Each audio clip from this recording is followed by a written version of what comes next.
নমস্কার বন্ধুরা, আমি অর্চনা চলে এসেছি আজকে নতুন একটা রেসিপি নিয়ে। আশা করি আপনারা সবাই ভালো আছেন। আজকে যে রেসিপিটা বানাবো সেটা খুব সোজা, আর এটা হচ্ছে সিমুইয়ের রেসিপি। এটা আমি যেভাবে বানিয়েছি দেখাবো। প্রথমে 2 চামচ ঘি এখানে দিয়েছি।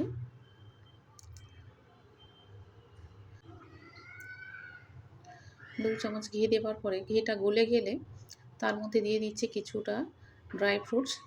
এর মধ্যে আছে সাদা কিশমিশ আর কালো কিশমিশ, আর আছে কাজু বাদাম। কাজু বাদামটা একটু ভেঙে নিয়েছি।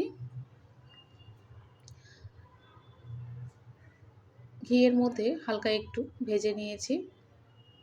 এবার এটা তুলে নিতে হবে।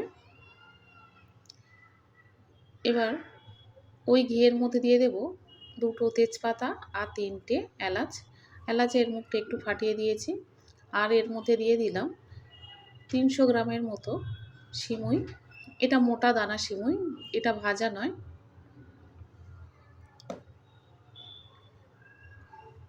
এটা একটু মোটা ধরনের সিমুই। এই সিমুইটা রান্না করতে একটু সময় লাগবে।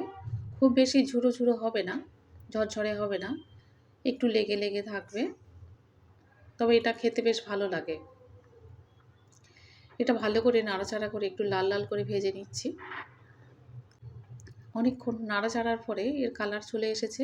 আর এর মধ্যে দিয়ে দিচ্ছি 200 গ্রামের মতো চিনি, বড় দানা চিনি। আমি যেমনটা মিষ্টি খাবো তেমন অনুযায়ী এই চিনি দিয়ে দিলাম।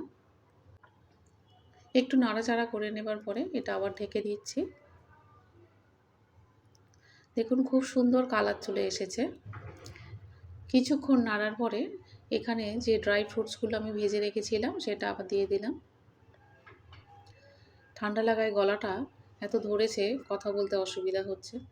যাই হোক, এটা বারবার নাড়াচাড়া করতে হবে। অনেকক্ষণ নেড়ে নেওয়ার পরে অল্প একটু জল দিয়ে দিচ্ছি।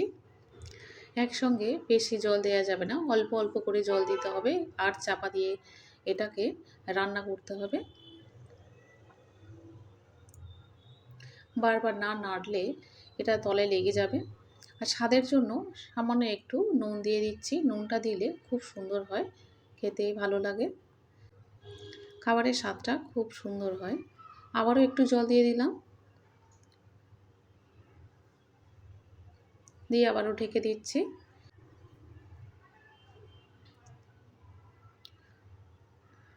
অনেকটা সিদ্ধ হয়ে গিয়েছে। বারবার না নাড়লে তলায় লেগে যাওয়ার সম্ভাবনা এত বেশি, সেই জন্য বারবার নাড়ছি। যেহেতু এটা মোটা সিমুইটা, সেই জন্য রান্না করতে বেশ সময় লাগে। যেটা সরু, যেটা ভাজা আর কি সিমুই পাওয়া যায়, ওটা রান্না করতে এত বেশি সময় লাগে না। এটা রান্না করতে বেশ সময় লাগে। যদিও আমি খুব তাড়াতাড়ি দেখিয়েছি, কিন্তু এত তাড়াতাড়ি হয়নি। এখানে 1 কাপ দুধ আমি আগে থেকে ফুটিয়ে রেখেছিলাম, তাই অল্প অল্প করে এটা দিয়ে দেব। ওটা দুধের সর ছিল, ঠান্ডা হয়ে গিয়েছে, দুধের সরটা পড়ে গিয়েছে। এটা অনেকটা সময় নিয়ে নাড়াচাড়া করে খাবারটা বানাতে হবে, বেশ সময় লাগে। যাই হোক, খাবারটা হয়ে গিয়েছে, আমি প্লেটে সাজিয়েও দিয়েছি। আজকের এই সাধারণ রেসিপিটা কেমন হয়েছে আপনারা অবশ্যই করে কমেন্টে জানাবেন। দেখুন খুব বেশি ঝরঝরে হয়নি, বা গায়ে গায়ে হয়তো একটু লেগে থাকলেও খুব সহজে ছেড়ে যাচ্ছে, হাতে লাগছে না খুব একটা।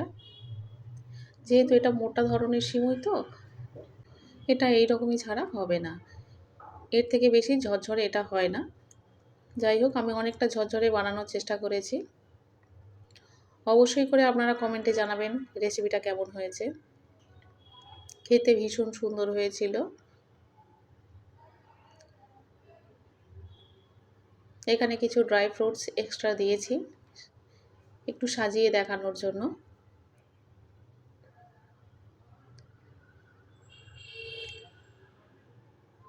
বিকেলের জলখাবারে এরকম একটা রেসিপি থাকলে অবশ্যই ভালো লাগবে। যাই হোক, আমি অর্চনা, আপনারা দেখছেন মাইসেলফ দীপ্তেন্দ্র।